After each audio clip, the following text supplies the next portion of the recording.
Welcome to Fun with Forms, where we talk about how you can best use DeskDirector's Forms. I'm Mary Lou Klasa. And I'm Jazz Vorlich, and today we will talk about the statement and number form fields. DeskDirector Forms allows you to ask various types of questions to get various types of information from the customer.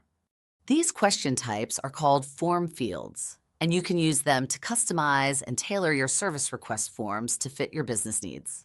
Today, we will cover the statement and number fields.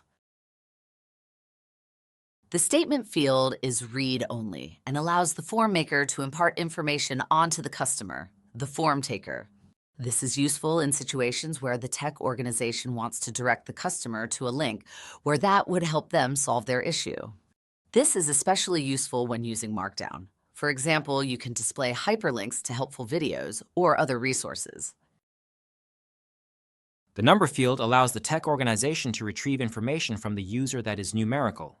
This helps the tech organization to receive more accurate information, which helps them to solve users' issues more efficiently. They are useful for questions such as budget or quantity and can be configured to validate user input, ensuring the values entered is within a specific range or format. For example, you can impose whole number validation on input or greater than or less than validation, and even include custom error messages. Let's look at these in action. In this example, the tech organization has used the statement field type to offer resources to the user to help them solve their own issue. This statement field uses Markdown to embed a video to help the user learn how to add a signature on Outlook.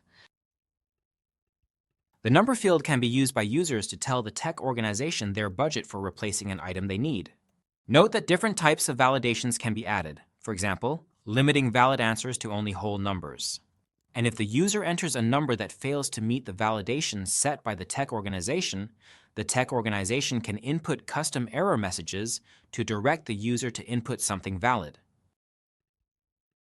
And that's how to use the statement field when making forms in DeskDirector. See you next time for another Fun with Forms.